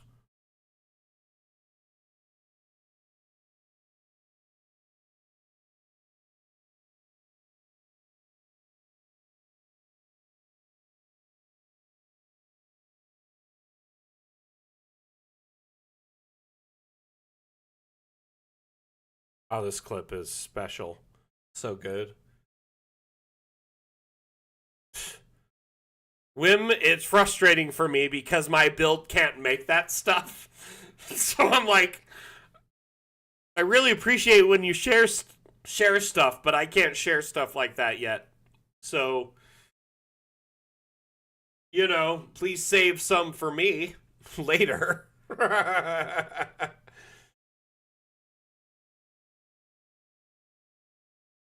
Excuse me.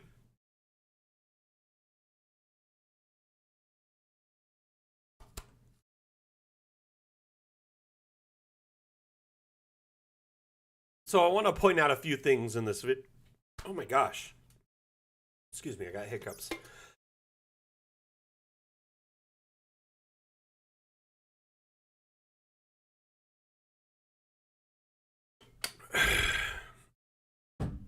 That makes sense, Mondu. Wim can essentially... Wim is the world weaver, if you will. But in this clip, you see a bunch of things simultaneously. One, above ground floor. Gardens. Building. Oh, wait, there's a hidden structure under here, right? What are they doing down here? Is it a mine? Are they digging to look for secret burial chambers? Or maybe they're floating,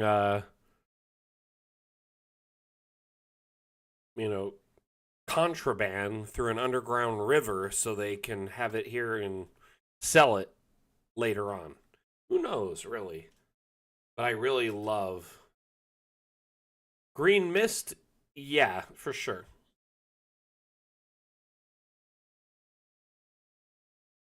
The green mist is actually called Necrotic Fog. It's under the effects panel on the left menu, the left toolbar. Uh-oh. So if you go to here, here, it says Necrotic Fog.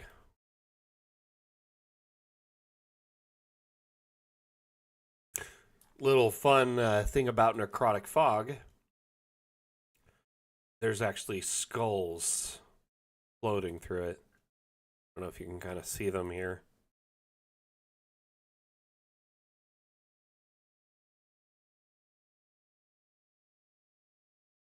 Capture got broken again. What the heck is going on?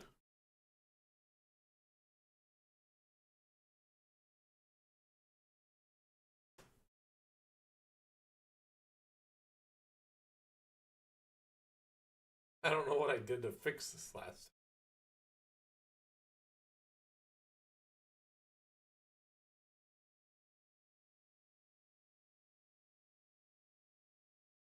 What the heck is going on here?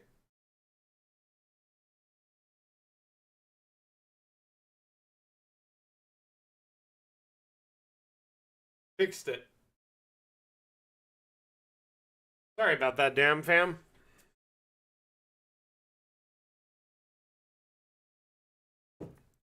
So I'm just noticing actually that we're 10 past the hour. It's time to wrap it up. We'll show a couple teasers and we're going to wrap up the damn stream. I'm sorry, Mondu.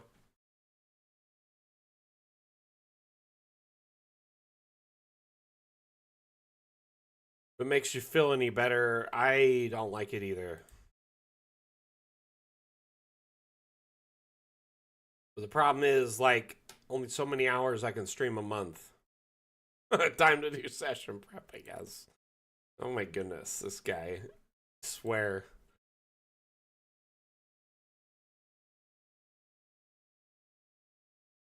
I've been told that my build will be fixed by Monday, so I should be able to record new teasers and stuff. Fingers crossed. Doubles fingers crossed, triples fingers crossed, famous last words. I'm very excited at the prospect of the idea that I'll be able to access my build again.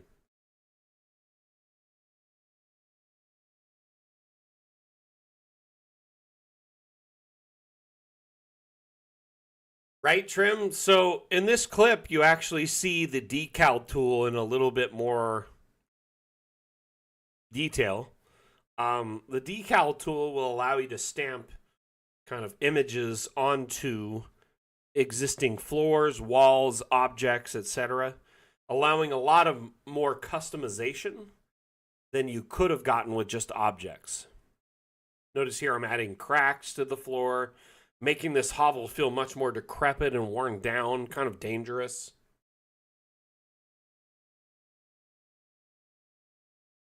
It's a very powerful tool and a very important part of the next update. I'm excited that this will be introduced. Look at here, you can add slash marks, webs, tally marks, pock marks, all sorts of stuff. The web one looks really good, right? We already have webs in Dungeon Alchemist, Trim, but it's like they're kind of limited, right? Have you used them at all? Like, these are cool. Don't get me wrong, but I like the idea of stamping them on the wall. Yeah, it will really add an infinite amount of customization going forward. Something that you never had before.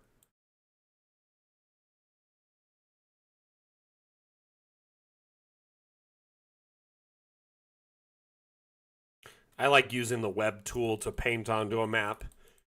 But if you had it on the ground, too, with this, it'd feel so much more real, you know? Anyway. Thank you so much for everyone for participating in today's stream. Had a lot of fun hanging out, showcasing community maps, teaching you tips and tricks for your builds, discussing upcoming development. It's been an absolute blast to be here with you.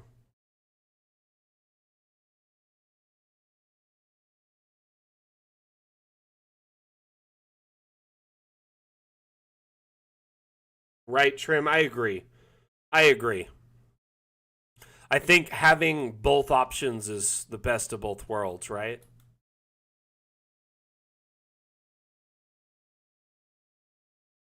Thank you, everyone, for participating today. Appreciate you being part of it. Had a lot of fun hanging out. Thank you, everyone that actively participated in all our various chats today. Thank you for everyone that lurked. You know, that whether you're lurking or actively participating, it means the world to me. And the dev team. Your feedback, your suggestions, your ideas, your questions, they help drive our development and make sure we offer a product that is in line with what you're expecting. The Fun with Objects update, so much work has gone into it, and we are getting very close to releasing it. I'm so excited for the next few months to start sharing teasers and streams and information related to the update. So stay tuned to our various streams. We stream several times a week. Saturdays, Mondays, Wednesdays. Mondays is a multi-stream called Mapmaker Monday. We stream here on Twitch. We stream TikTok. We stream on Facebook. We stream Steam, everywhere, YouTube, etc. And the point of the stream is to watch a map built live in real time, to ask questions, share feedback, suggestions, and also learn from someone who has over 3,000 hours in map making. Me. Not to brag, but I've spent a lot of time in this tool. Moving on, Wednesdays, office hours exclusive to our Discord. Only available in our Discord, because Discord's not a part of our multi-stream, sadly. They cannot be.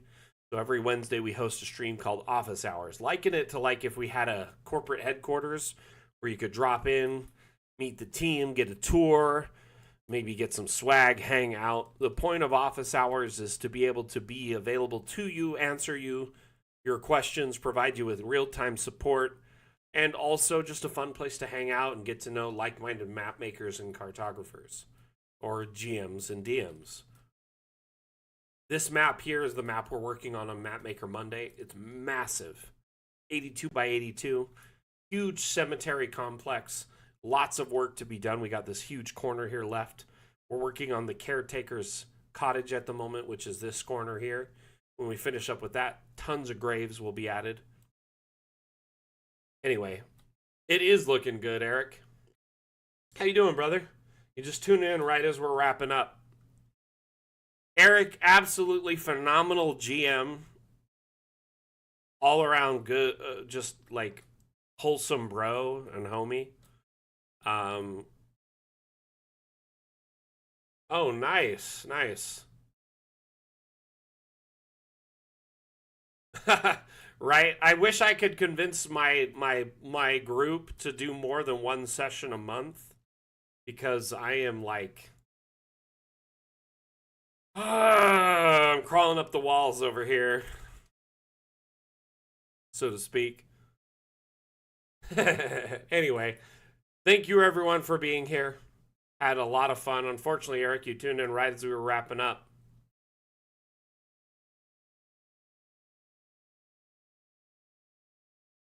Thank you everyone for tuning in. Again, my name is Mac, the community manager for Dungeon Alchemist. Dungeon Alchemist is a map making and immersion tool available on Steam. We offer a free demo where you can try before you buy. Make sure it works on your system, sort of a test drive, so to speak. That will only give you a small amount of the overall slice of pie, but it gives you a good idea of how it'll run on your system. Remember, Dungeon Alchemist is on sale, 20% off for the Steam Spring Sale. We're so honored to be participating in that sale, to be invited to it. If you already have a copy, make sure you tell your friends, your family, your players, potential future DMs who are interested in Dungeon Alchemist so they can snag a copy at 20% off, which is a limited time deal. It runs through the 20th. And we don't get invited to these sales every time, so it's not like, you know, if it happens now, it may happen later, who knows. So if you're interested in getting a really great deal on Dungeon Alchemist, or have a friend, family member, player, anyone in your, Discord community, whatever, who is interested in DMing, good idea to let them know, or maybe you can gift them a copy so they can get started on their own DMing journey. Thank you so much for participating, everyone. Appreciate you being here. Again, my name is Mac, the community manager for Dungeon Alchemist. We'll see you next time. I give a damn. Mac out. Bye. That's actually a really good endorsement from GM Eric.